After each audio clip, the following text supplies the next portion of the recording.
देखिए, पहली बात तो देश के कोने कोने से दिल्ली के अंदर लोग आते हैं। दिल्ली के अंदर जो रहने वाले लोग हैं वो सारे दिल्ली वासी नहीं हैं। जो आदमी बिहार में मेहनत करके सोचता है कि चलिए दिल्ली में जाके जो है काम करूं, कोई आदमी राजस्थान से आता है, कोई आदमी हरियाणा से आता है, कोई उत्तर प्रदेश से आता है। और मैं समझता हूं जो सबसे मेहनतकश लोग होते हैं वही में दिल्ली में आके सर्वाइव कर पाते हैं, क्योंकि दिल्ली के अंदर बहुत कट थ्रोट कॉम्पिटिशन है। दिल्ली के अंदर लोगों के पास काम से फुर्सत नहीं है। कि राज्यों में तो फिर भी आपको फुर्सत के दो पल मिल जाएंगे। दिल्ली में तो, दिल्ली हो या कोई महानगर हो, उसके उस तरह से मुंबई भी हो, वहाँ पे लोगों के पास समय नहीं है। दिल्ली के लोगों को इस तरह से मुफ्तखोर कहना बहुत दुर्भाग्यपूर्ण है। और अगर एलजी साहब मुफ्त की चीज़ों के इतने खिलाफ हैं तो एलजी साहब उपराज्यपाल का जो घर उनको मिला हुआ है, उपराज्यपाल के घर में जो सारी सहूलियतें उनको मिली हुई हैं, वो सारी सहूलियतें छोड़ दें। अपने खुद के मकान में अपनी खुद की गाड़ी, अपने खुद के नौकर, अपने खुद का सब कुछ करें। एक उदाहरण दें, उदाहरण पेश करें। मैं ज़रूर हो सकता है कि वो कह देंगे कि नहीं जी, मैं जो इस्तेमाल करता हूँ उसके लिए तो मैं 20,000 रुपये दे देता हूँ। 20,000 रुपये के अंदर उपराज्यपाल जितने बड़े महल का किराया नहीं आता। उपराज्यपाल उदाहरण दें, उदाहरण से पेश करें। अगर उपराज्यपाल खुद सरकारी सुविधाओं का प्रयोग करते हैं तो मुझे नहीं लगता कि उनको कोई हक है कि दिल्ली के गरीब मेहनती लोगों को मुफ्तखोर कहें। ये बहुत दुर्भाग्यपूर्ण है। एक दूसरा, उस दौरान तो राहुल गांधी एक बार भी मणिपुर नहीं गए। देखिए, कौन राजनीतिक दल किस घटना पे कहाँ जाना चाहता है, इसके लिए वो लोग जो है स्वतंत्र हैं।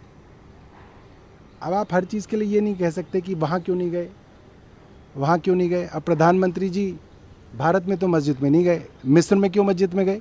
अब हम पूछे, हमने तो उस पर एतराज़ नहीं किया। हमने कहा चलो कहीं भी गए, मस्जिद में तो गए आप, अच्छी बात है। आपने एक उदाहरण दिया कि आप सब धर्मों को जो है बराबर से सम्मान दे रहे हैं, ये तो अच्छी बात है।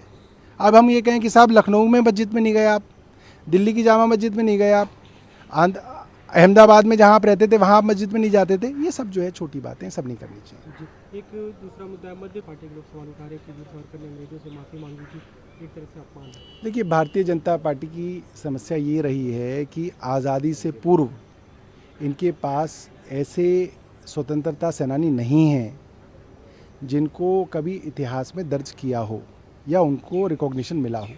तो अब भारतीय जनता पार्टी की जहाँ सरकार बनी है, वो अपने जो इनके आइडियोलॉग थे उनको कुछ इतिहास के अंदर जगह देना चाहते हैं। मुझे लगता है कि ठीक है, इसके अंदर हर सरकार जो है अपनी तरफ से जो है अपना इतिहास गढ़ने की कोशिश करती है।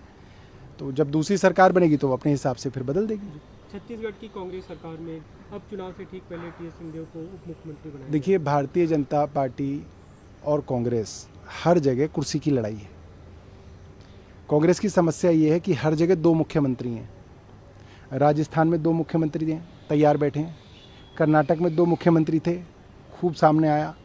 पंजाब में 3 कर दिए थे, 2 थे, एक कांग्रेस ने नया बना के 3 कर दिए, उनका झगड़ा नहीं सुलटा। तो कांग्रेस की समस्या ये है कि हर राज्य के अंदर कई लोग मुख्यमंत्री के दावेदार हैं, उनको वो किसी तरीके से जो है आपको उनको मनाना पड़ेगा, वरना जो है कांग्रेस का नुकसान होता है। दिल्ली में एक औरंगजेब ले, कोई बात नहीं, तो अच्छी बात है। देखिए, इतिहास के अंदर हमेशा बदलाव होते रहे हैं। नए नए लोग आते हैं, नए नए लोगों के बड़े कामों की वजह से उनका नाम जो है इतिहास में दर्ज होता है, सड़कों के नाम में आता है। ये सब तो नेचुरल प्रोसेस से चलता रहता है। सर, एक मुद्दा और है, विजिलेंस डिपार्टमेंट ने एप्टेल को लेटर लिखा और कहा है कि डीआरसी में जो मेंबर की नियुक्ति हुई थी सुभाष सिंघल, वो गलत तरीके से हुई थी और एक तरह रेगुलेटरी एसेट होता है जो कि बिजली कंपनियों का कर्ज होता है उपभोक्ताओं के ऊपर, वो बढ़कर 8,955 करोड़ हो गया है। इस पर बीजेपी ने आरोप लगाते हुए सीबीआई जांच की मांग की है। मेरे को कोई जानकारी नहीं इस विषय में।